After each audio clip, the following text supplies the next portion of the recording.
Para ibu dan bapak, teman-teman muda, anak-anak yang terkasih, selamat beraktivitas, selamat berjumpa kembali ya.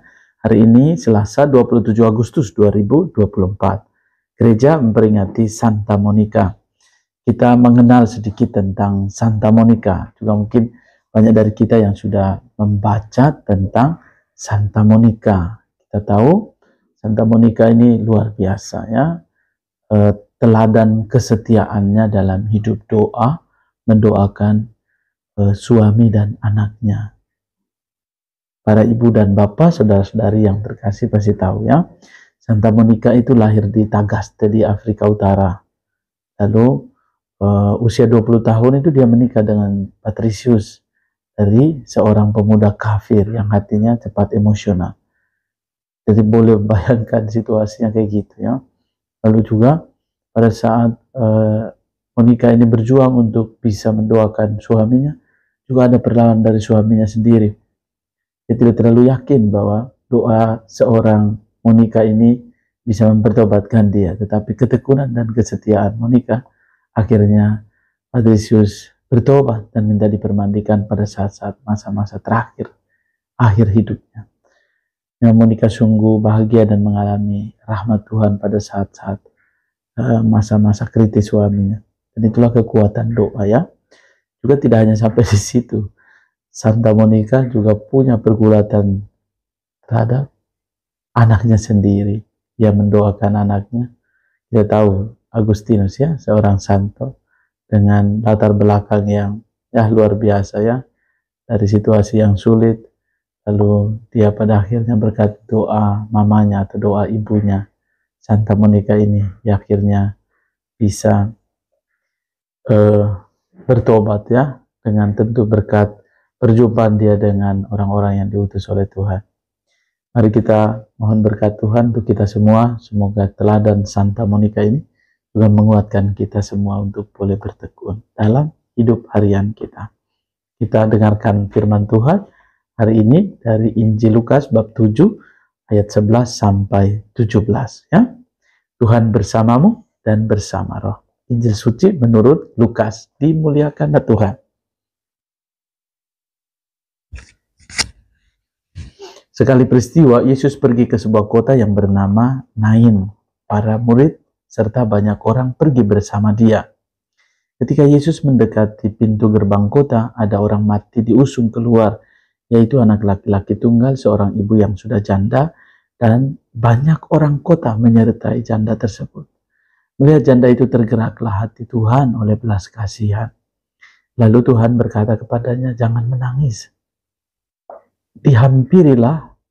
Dihampirinya usungan jenazah itu dan disentuhnya.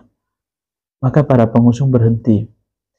Tuhan berkata, hai pemuda, aku berkata kepadamu, bangkitlah. Maka bangunlah pemuda itu, duduk dan mulai berbicara. Lalu Yesus menyerahkannya kepada ibunya. Semua orang ketakutan dan mereka memuliakan Allah sambil berkata, seorang nabi besar telah muncul di tengah-tengah kita dan Allah telah mengunjungi umatnya. Maka tersiarlah kabar tentang Yesus di seluruh Yudea dan di seluruh daerah sekitarnya. Demikianlah sabda Tuhan. Terpujilah Kristus. Saudara-saudari yang terkasih, sabda Tuhan hari ini kisah juga rentetan kisahnya itu juga sama dengan apa yang dialami oleh Santa Monica ya. Tetesan air mata karena situasi keluarga, dalam pergulatan hidup. Juga di dalam kisah yang kita dengarkan ini, ketika Yesus mendekati pintu gerbang kota, ada orang yang mengusung jenazah seorang anak laki-laki tunggal seorang ibu yang sudah janda. Bayangkan seorang ibu kehilangan buah kasihnya. Lalu Yesus tergerak hatinya oleh belas kasihan, compassion. Yesus mengatakan jangan menangis. Lalu di dalam hidup kita juga pasti banyak pergulatan, banyak air mata. Dalam setiap peristiwa hidup kita, semoga air mata kita bukan hanya sekadar air mata, tetapi juga pengorbanan yang tulus, itu senantiasa memberi dampak yang menyelamatkan. Pengorbanan kita akan kasih dan kerahiman Allah, akan iman kita. Yesus menghampiri, lalu menyentuh. Ya. Juga hal yang kedua yang boleh kita renungkan. Dalam tradisi Yahudi, ya, kalau menyentuh jenazah itu najis. Tetapi Yesus memutuskan untuk menyentuh jenazah itu, membangkitkannya. Yang mengatakan, bangkitlah. Dan bangunlah pemuda itu, duduk dan mulai berbicara. Dalam kehidupan kita juga ada masa di mana kita jatuh, tetapi kita diajak oleh Yesus sendiri. Yesus menyentuh setiap kelemahan, keterpurukan dan dosa-dosa kita agar kita mampu bangkit. Dan orang menemukan kekuatan. Orang ketakutan tetapi juga bersukacita karena Allah menyentuh setiap pribadi dan memulihkan. Semoga kita juga berkat doa Santa Monica hari ini boleh menemukan kasih setianya. Dan hari ini juga dalam bacaan yang pertama kitab Putra Sirak, bab 26, kisah ini mengingatkan para wanita, para perempuan, para ibu, para mama untuk senantiasa berbahagia dan menjadi pribadi yang bersahaja. Ya, dikatakan ini, berbahagialah suami dari istri yang baik, umurnya akan berlipat ganda. Istri yang berbudi menggembirakan suaminya, yang dengan tentram akan menggenapi umur. Istri yang baik adalah harta indah yang dianugerahkan kepada orang yang takut pada Tuhan. Entah kaya, entah miskin, kiranglah hatinya dan selalu cerialah roman mukanya. Kita bersyukur bahwa kita semua dipanggil oleh Tuhan.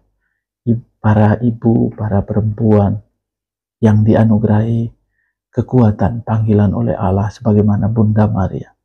Juga hiduplah di dalam kasih dan kerahiman Allah, agar segala hal-hal baik yang kita upayakan itu menguatkan perjalanan hidup kita. Keelokan istri menyenangkan suaminya, sedangkan kepandaian membesarkan hatinya.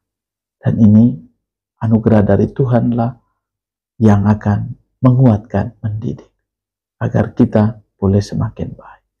Laksana matahari yang sedang terbit di atas pegunungan Tuhan, demikianlah keelokan istri yang baik di tengah rumah tangga yang rapi. Kita mohon agar kiranya keluarga-keluarga kita berkat panggilan, dan ingatlah bahwa Allah memberi kepada kita keluarga-keluarga. Kita semua lahir dari keluarga.